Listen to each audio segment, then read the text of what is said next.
तो ये journey start होती है 23 अप्रैल 2024 को। इनिशियल डेज़ में काफ़ी ज़्यादा मोटिवेशन रहता है, तो उस टाइम को मैंने काफ़ी अच्छे से यूटिलाइज़ किया। जो स्टार्टिंग वाला पोर्शन होता है वो मैंने काफ़ी ज़्यादा स्ट्रॉन्ग किया। तो जैसे आप लोग ये देख रहे हो स्टिकी नोट्स, तो मैं इस तरीके से अपना डेली का टारगेट जो मैंने दिन में कंप्लीट किया होता है चिट पे लिखकर अपने स्टडी स्पेस पे पेस्ट कर दिया करती थी। और उसके बाद जो मोटिवेशन आता था वो तो let's come to my daily routine. Classes मेरी स्टार्ट होती थी 10:45 तक और 12:15 पर हमें एक ब्रेक मिलती थी। और उसके बाद सेकंड क्लास 2 बजे ख़त्म करने के बाद घर जाने के बाद मैं 5 बजे अपनी सेल्फ स्टडी स्टार्ट किया करती थी।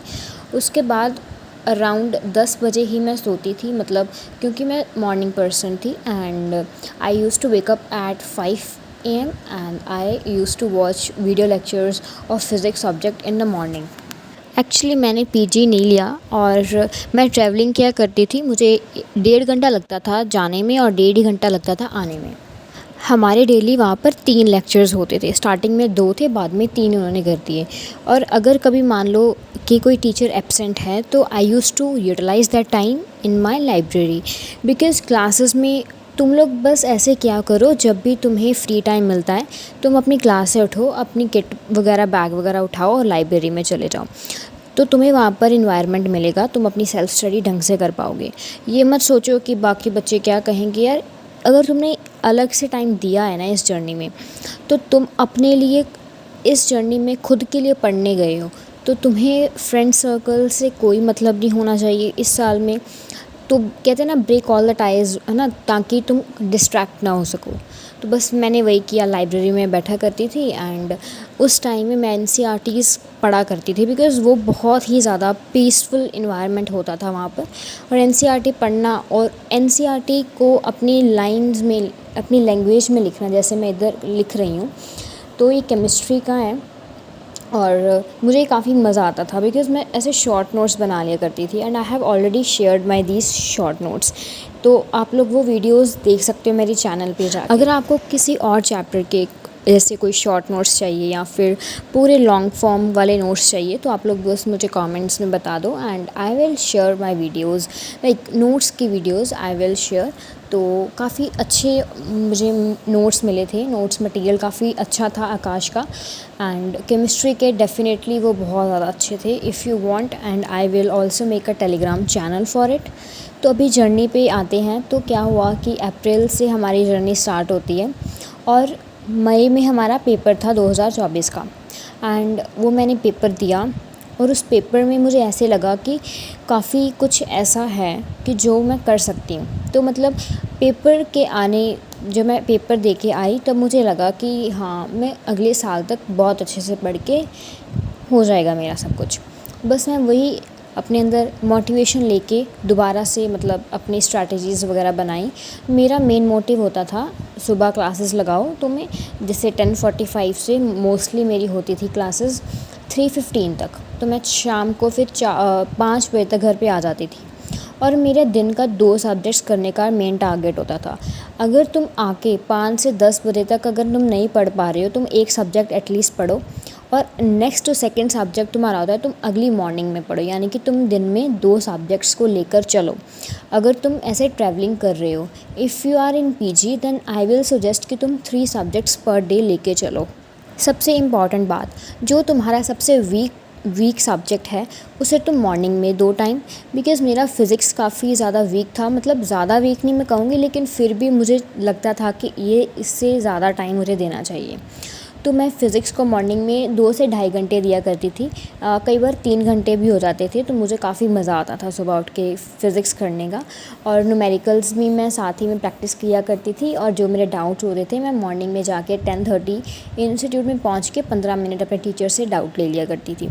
काफ़ी एंथुसियास्टिक से अगर तुम काम लोगे इस जर्नी में तो तुम्हें काफ़ी मज़ा आएगा। तुम टीचर्स के पेट बनो इस साल में, ताकि तुम्हें टीचर्स भी एक्स्ट्रा रिसोर्सेज के बारे में बताएं। उससे भी एक इम्पॉर्टेंट बात है, तुम अपनी स्टडीज़ जर्नी में, इस जर्नी में जो तुम्हारे 4 सब्जेक्ट्स का नीट के तुम हर एक सब्जेक्ट का एक एक टीचर फाइनलाइज़ करो। जैसे मैंने क्या किया था, हमारे केमिस्ट्री के टीचर काफ़ी अच्छे थे और बॉटनी के टीचर भी, मतलब जिनसे मैं सेटिस्फाइड थी बेसिकली।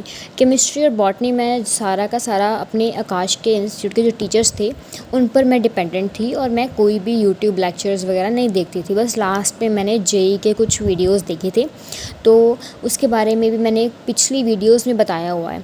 एंड फ़िज़िक्स और मुझे ज़ूलॉजी में काफ़ी दिक्कत आती थी इंस्टीट्यूट में, तो मैंने वो भी टीचर्स अपने यूट्यूब से, मतलब एक एक टीचर मैंने सेलेक्ट कर लिया कि अभी इनसे हटना नहीं है। तो बेसिकली तुम सेटिस्फाइड हो अगर तुम अपनी टीचर से एक एक टीचर ही बस रखो। ये नहीं है कि ज़ूलॉजी के तुम 2 टीचर्स को फॉलो कर रहे हो, एक यूट्यूब पे है और एक इंस्टीट्यूट में है। तो मैं क्या करती थी, इंस्टीट्यूट में जब ज़ूलॉजी का लेक्चर होता था तो I use to skip that, because मुझे लगता था कि मैं टाइम अपना वेस्ट ना करूं। अगर मुझे किसी टीचर की समझ नहीं आ रही है, तुम अगर फैकल्टी तुम चेंज नहीं कर सकते हो, देन तुम अपना टाइम तो सेव कर सकते हो। तो हाँ, ये थोड़ी सी टिप है जो मैं आपको बताना चाहती थी। उस लेक्चर को स्किप करके या तो तुम लाइब्रेरी में बैठ जाओ या तुम घर चले जाओ। If it is the last lecture है ना, तो तुम घर चले जाओ आराम से। तुम टीचर्स के साथ अच्छे कनेक्शंस रखो ताकि तुम्हें छुट्टी भी मिल जाए। तो थोड़ा सा टीचर्स के साथ कनेक्शंस होने बहुत ज़्यादा ज़रूरी हैं इस जर्नी में, बिकॉज़ तुम अकेले इस जर्नी में कुछ नहीं कर पाओगे। तुम्हें टीचर्स का सपोर्ट, पेरेंट्स का सपोर्ट, घर वालों का सपोर्ट, सबका सपोर्ट चाहिए होता है ताकि तुम मेंटली भी अपसेट ना हो और तुम फिज़िकली मेंटली दोनों, मतलब अपनी स्टडीज़ में ध्यान दो। तो जब आया लास्ट का कुछ टाइम, तो मैंने ऐसे फ़्लैश कार्ड्स वगैरह भी बाय कर लिए।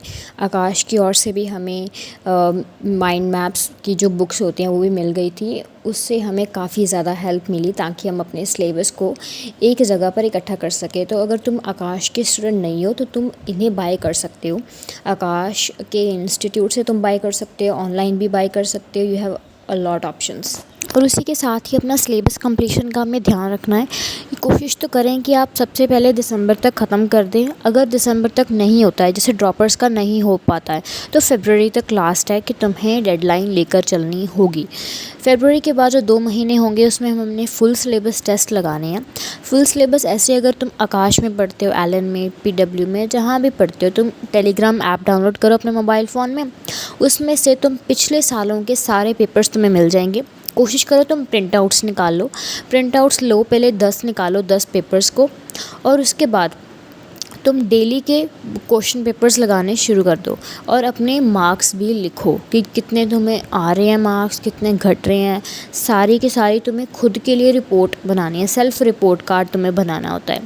और तुम्हें तब तक नहीं हारना जब तक तुम अपने डिज़ायर्ड गोल, डिज़ायर्ड मार्क्स तक नहीं पहुंच पाते।